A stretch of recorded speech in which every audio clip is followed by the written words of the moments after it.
Dans le prochain épisode d'Ici tout commence. Dans la brigade de Noël, il y a de l'eau dans le gaz. Pour Rose, Carla et ses parents, l'heure des révélations a sonné. Kelly quitte le nid, mais pas l'institut. Attention, les paragraphes qui suivent contiennent des spoilers sur l'épisode d'Ici tout commence diffusé vendredi soir sur TF1. Si vous ne voulez rien savoir, ne lisez pas ce qui suit. Vendredi 22 décembre dans Ici tout commence. Anaïs espère se remettre avec Théo à la colloque des Marais. Anaïs s'est levée tôt pour retravailler le menu de Noël. Salomé la rejoint, impressionnée par son travail. Elle suppose, à juste titre, que cela a un rapport avec ce que Tessier a annoncé la veille, le retour de Théo pour le Noël de l'Institut. Anaïs avoue qu'elle se sent stressée et qu'elle a besoin de livrer un menu à la hauteur. Salomé la soutient. À l'atelier, Salomé distribue à sa brigade les nouvelles fiches techniques de son menu. Le plat est composé de Saint-Jacques au saké. La première entrée est une assiette d'huîtres, champagne et caviar, tandis que la seconde entrée est une assiette de salsifis, ail noir et foie gras. Finalement, Anaïs fait une modification de dernière minute, remplaçant les salsifis par du jaune d'œuf confit. Salomé goûte et approuve. Néanmoins, ces multiples changements agacent Carla qui ne se prive pas de le dire. Anaïs la recadre, puis exige de ses commis la perfection. Après 2 heures de travail intense, les commis font une pause, complètement lessivés. Ils ne supportent pas le comportement tyrannique d'Anaïs à leur égard. Lorsque Salomé les rejoint, ils lui en font part. Salomé accepte d'en toucher un mot à sa meilleure amie. La session cuisine reprend et Anaïs est toujours aussi insultante. Salomé la prend à part pour lui ouvrir les yeux sur son comportement. Anaïs avoue qu'elle a besoin de sortir un menu exceptionnel. Elle a le secret espoir qu'en y goûtant, Théo réalisera à quel point elle lui manque et qu'ils se remettront ensemble. Salomé se montre compréhensive, mais demande à son amie de se calmer. Anaïs se ressaisit. Un peu plus tard, Tessier vient goûter leur nouveau menu de Noël. Il est impressionné.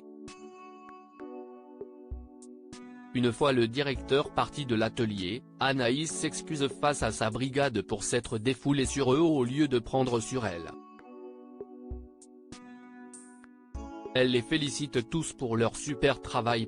Dans les vestiaires, Hortense passe voir Salomé pour la féliciter sur son menu de Noël qu'elle a hâte de goûter avec sa mère. Vic lui ayant dit la vérité sur le Père Noël mystère de l'Institut, Hortense tient à préciser à Salomé qu'elle ne lui en veut pas. Ni à Anaïs. Elle a compris que leur geste partait d'une bonne intention. De son côté, Salomé s'inquiète pour Anaïs, qui espère se remettre avec Théo. Hortense révèle alors avoir eu Célia au téléphone. Celle-ci lui a annoncé que Théo arrêtait son tour du monde pour ouvrir un restaurant avec elle à Paris. C'est pour cette raison que le jeune homme compte revenir à l'Institut, pour l'officialiser devant tout le monde. Salomé se rend immédiatement dans le bureau de Tessier pour lui demander d'empêcher la venue de Théo au Noël de l'Institut. Elle l'informe de ce que Hortense lui a raconté. Tessier l'ignorait. Il pense également que sa venue risquerait de chambouler Anaïs. Rose rencontre les parents de Carla alors qu'elle est dans le parc avec Antoine. Rose reçoit un message de Carla qui souhaite la voir. Rose est ravie, d'autant qu'elle n'a pas revu sa fille biologique depuis sa fausse couche et qu'elle ne peut s'empêcher de s'inquiéter pour elle. Antoine estime plutôt positif le fait que Carla veuille la voir. Rose ne demande effectivement qu'à pouvoir créer un lien avec elle. En retrouvant Carla, Rose déchante bien vite. La jeune fille ne veut plus évoquer sa fausse couche. elle va droit au but, annonçant la venue de ses parents dans l'après-midi.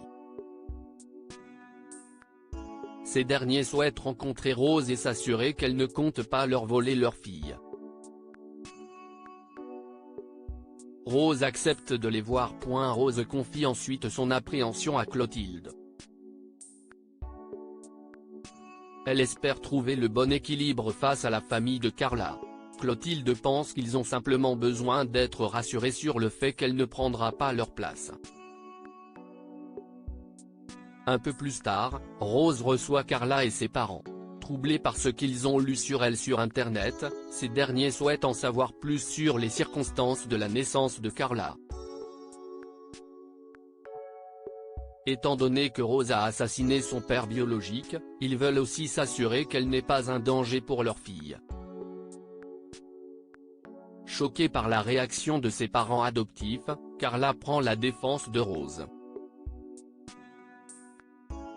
Toutefois, celle-ci accepte de leur raconter l'histoire de Raphaël dans l'espoir qu'ils comprennent qu'elle n'est pas un danger. Jasmine propose à Kelly et Lionel de vivre avec elle et après avoir dormi chez Jasmine, Kelly et Lionel partagent un moment joyeux avec leur ami et son fils. Tout le monde s'amuse du fait que Naël est dessiné sur le visage de Lionel pendant qu'il dormait.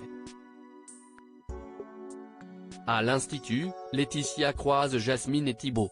Elle leur confie avoir beaucoup de mal à se faire à l'idée que sa fille ne vivra plus avec elle. Elle craint que leur relation ne change après son départ. Jasmine essaye de la rassurer, en vain. À la cafétéria, Jasmine propose à Kelly et Lionel d'emménager chez elle. Le couple est surpris, d'autant qu'ils s'imaginaient plutôt trouver un appartement en ville, loin de l'institut. Jasmine souligne que cela rassurerait Laetitia de savoir sa fille proche d'elle. Par ailleurs, cela ferait plaisir à Jasmine d'avoir du monde auprès d'elle comme à l'époque où elle s'occupait de Naël avec Greg et Elliot. Mais elle voit bien que Kelly et Lionel ne sont pas emballés. De retour chez elle, Jasmine confie sa déception à Thibaut. Au même moment, Kelly et Lionel frappent à sa porte pour lui annoncer qu'ils acceptent sa proposition. S'ils voulaient surtout emménager ensemble pour retrouver un peu d'intimité, le couple s'est rendu compte que l'amitié était aussi importante.